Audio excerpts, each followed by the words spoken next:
एक मिनट बारी बारी तय हुआ ना। टीवी इंटरव्यू देने पर दानियाल अजीज को नोटिस हुआ, नोटिस मिलने के बाद उन्होंने 2 इंटरव्यू और दे दिए हैं। तो अब क्या जो पार्टी है वो कार्रवाई करेगी, क्या करेगी?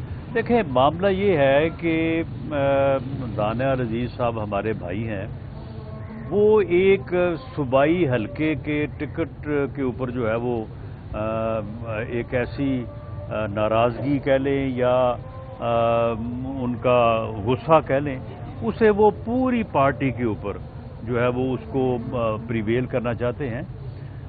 अगर यही वजह थी कि एहसन इकबाल साहब की वजह से महंगाई हो रही थी या मरियम औरंगजेब साहबा की वजह से कोई मीडिया पे जो है वो मुश्किल आ रही थी, तो 16 माह जो है वो क्या करते रहे दानियाल अजीज साहब। उस वक्त वो बात करते।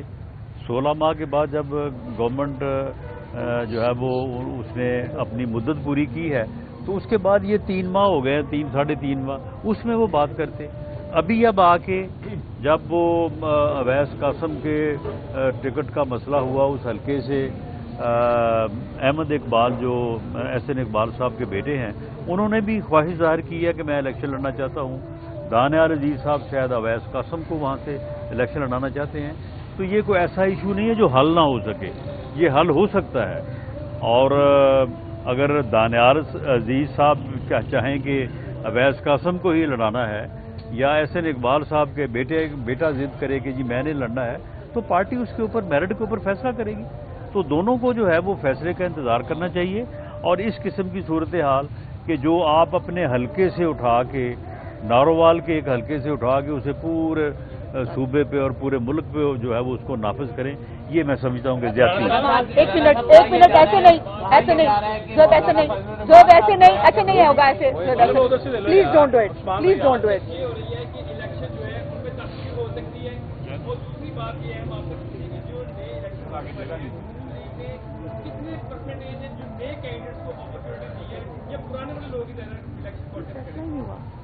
नहीं, देखें, अभी तो फैसला नहीं हुआ, और जब जब भी फैसले होते हैं तो ये मिक्स मैच होता है।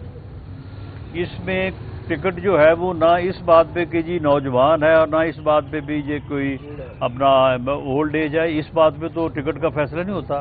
टिकट का फैसला जो है उसके ऊपर पैरामाउंट कंसिडरेशन जो ये होती है कि पार्टी को सीट रिटर्न करके कौन देगा, पार्टी के लिए कौन जो है वो सीट विन करेगा। वो कोई जो है वो उम्र रसीदा हो या वो कोई नौजवान हो, इससे कोई फर्क नहीं पड़ता। और दूसरा ये है कि उस हलके में, उस जिले में कंसेंसस क्या है। अब जब पूरा जिला आपके सामने बैठा होता है, सारे लोग जो है वो बात कर रहे होते हैं, तो आपको बात समझ आ जाती है कि कौन जो है यहाँ पे बेहतर है। तो इसलिए ये फैसले जो है ये उम्र की बुनियाद के ऊपर नहीं होते। उम्र जो है वो कम से कम जो है वो 25 साल होनी चाहिए, और वो जो अपर लिमिट है वो है कोई नहीं।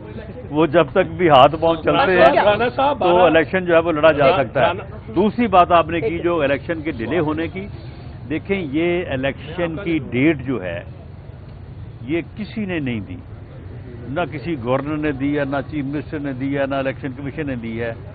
ये सुप्रीम कोर्ट ऑफ पाकिस्तान ने, चीफ जस्टिस ऑफ पाकिस्तान ने जो है वो सामने बुला के सबके दस्तखत करवाए हैं, प्रेसिडेंट के दस्तखत करवाए हैं, अटॉर्नी जनरल के करवाए हैं, एडवोकेट जनरल के करवाए हैं।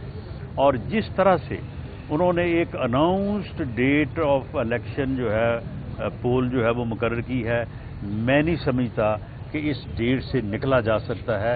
ये डेट जो है वो आगे पीछे की जा सकती है। 8 फरवरी को इंशाअल्लाह ताला पाकिस्तान में इलेक्शन होंगे और इंशाअल्लाह ताला मुस्लिम लीग जो है वो अवामी मैंडेट हासिल करेगी। राणा साहब इमरान खान साहब के और शाह महमूद के ऊपर 12 दिसंबर को फर्द जुर्म आयद हो रही है, और इमरान खान ने मुतालबा किया है कि जनरल बाजवा जो है उनका गवाही के तौर पर बुलाया जाए। आपके खिलाफ भी आपकी जब 2018 का इलेक्शन था, नवाज शरीफ साहब ने गुजरावाला में मुतअद्दिद अपनी स्पीचेस में कहा कि जनरल बाजवा ही तमाम फसाद की जड़ थे। अब आप क्या समझ रहे हैं कि इमरान खान का जो ये कहना है, आप उनके इस मुतालबे की तायद करेंगे? देखें, बुलाना या ना बुलाना इसका फैसला तो करेगी अदालत करेगी, लेकिन आप मुझे बताएं कि ये एक झूठा और मक्कार आदमी है। ایک دن ایک جھوٹ بولتا ہے، دوسرے دن جو ہے وہ اس کے الٹ جو ہے وہ بات کرتا ہے. یہ تو اس نے یہ کہا نہیں ہے اپنا پہلے کہ جو ہے وہ امریکہ نے سازش کر کے جو ہے وہ میری حکومت جو ہے وہ گرائی ہے. پھر اس کے بعد کہا کہ نہیں یہ امریکہ نے نہیں گرائی، یہ تو جنرل باجوہ نے یہاں بیٹھ کے جو ہے وہ سازش کی ہے میرے خلاف. اور اب یہ کہہ رہا ہے کہ میرے خلاف جو ہے وہ کوئی باہر جو ہے وہ لندن پلان بنا اور اس کی بنیاد کے اوپر جو ہے یہ 9 مئی ہوا. اس سے کوئی بے شرم آدمی سے پوچھے کہ یہ 9 مئی سے پہلے جب تم لوگوں کو یہ کہہ رہے تھے کہ اگر مجھے گرفتار کیا گیا تو آپ نے فلاں فلاں جگہ پہ جا کے احتجاج کرنا ہے، یہ لندن میں بیٹھ کے کوئی تمہیں مجبور کر رہا تھا کہ تم یہ تقریریں کرو؟ یہ کس نے کہا تھا تمہیں کہ تم لوگوں کو جو ہے وہ یہ چیزیں سمجھاؤ اور نوجوانوں کو گمراہ کرو، ان کے ذہنوں کو خراب کرو اور انہیں یہ سمجھاؤ کہ جناب اگر مجھے گرفتار کیا گیا تو آپ نے فلاں فلاں جگہ پہ جا کے جو ہے وہ احتجاج کرنا ہے؟ گرفتاری نہ دینے کا فیصلہ کس کے کہنے پہ کیا تھا تم نے؟ امریکہ کے کہنے پہ کیا تھا یا میاں نواز شریف کے کہنے پہ کیا تھا کہ میں نے گرفتاری نہیں دینی؟ وہ بھائی تمہیں گورنمنٹ گرفتار کرنا چاہتی ہے یا کوئی اپنا ایجنسی گرفتار کرنا، تم دو گرفتاری، اس کے بعد تم اپنا جو ہے وہ ضمانت کا حق جو ہے وہ اس کو جو ہے وہ ایکسرسائز کرو. وہ جو جناح ہاؤس میں جن لوگوں نے آگ لگائی اور وہ تمہارا بھانجا جو ہے وہ جو ہے وہ چھڑی پہ وردی گھما رہا تھا، وہ ہمارا رشتہ دار ہے یا وہ تمہارا رشتہ دار ہے؟ اسے کس نے کہا تھا؟ اس سے پوچھو نا، پھر تمہیں پتہ چلے کہ یہ تمہارے خلاف سازش ہوئی تھی یا خود تم نے اپنی رونیت میں، اپنے تکبر میں اور اپنے جو ہے وہ غرور میں تم نے جو ہے وہ یہ حرکت کی اور اس کا خمیازہ جو ہے وہ تمہیں بھگتنا پڑے گا.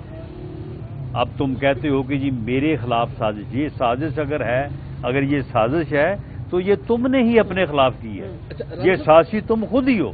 اچھا رام صاحب بتائیے گا کہ پہلے دوسرے لوگ کہتے تھے کہ میاں نواز شریف صاحب شاید سسٹم کے لاڈلے ہیں، اب اندر سے آواز اٹھ رہی ہے اور سابق وزیر اعظم شاید خاقان عباسی صاحب کہہ رہے ہیں کہ جو میں کہتا تھا کہ اب یہ آوازیں لگ رہی ہے، ایسے انتخاب کا کیا فائدہ جس میں میاں نواز شریف صاحب لاڈلے بن کے اتریں گے؟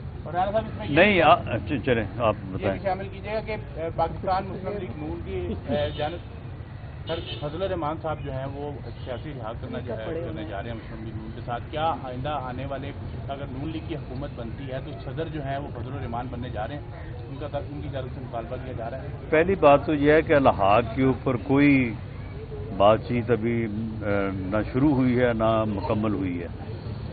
یہ فیصلے جو ہیں یہ پارلیمنٹ کے وجود میں آنے کے بعد ہوتے ہیں. پارلیمنٹ جب وجود میں آ جائے گی پتہ چلے گا وزیر اعظم، چیئرمین سینٹ، قومی اسمبلی کے اسپیکر، پریزیڈنٹ، تو یہ چیزیں جو ہیں ان کے اوپر بات کرنا جو ہے وہ قبل از وقت ہے. باقی جو آپ نے بات کی ہے، دیکھیں معاملہ یہ ہے کہ اگر کسی کے خلاف جھوٹے مقدمے بنائے جائیں، اسے الیکشن سے باہر رکھنے کے لیے جو ہے وہ یعنی مانیٹرنگ جج بٹھائے جائیں، سزائیں اناؤنس کروائی جائیں، تو کیا اگر وہ سزائیں اور وہ مقدمے جو ہے وہ اگر ختم ہو رہے ہیں تو یہ کوئی لاڈلا پن ہے؟ لاڈلا تو وہ تھا کہ جسے مسلم لیگ نون کی چلتی حکومت کو اور ملک کو ترقی کی طرف بڑھتے ہوئے روک کے جو ہے وہ مسلم لیگ نون کی حکومت ختم کی گئی، میاں نواز شریف کو جو ہے وہ نکالا گیا اور اس کو جو ہے وہ مسلط کیا گیا. وہ لاڈلا پن تھا. اب روٹین میں اگر لوئر کورٹ کا فیصلہ ہائی کورٹ جو ہے وہ کالعدم قرار دے رہا ہے تو یہ عین انصاف ہے. صاحب الیکشن کے انعقاد کے لیے سب سے ضروری جو اقدام ہے وہ فنڈز کی فراہمی ہے، جو کہ آپ کی حکومت نے فنڈز فراہم نہیں کیے تھے تو پچھلے شیڈول میں الیکشنز نہیں ہوئے تھے. اب بھی ایسا ہی ہو رہا ہے. آج چیف الیکشن کمشنر خط لکھ رہے ہیں پرائم منسٹر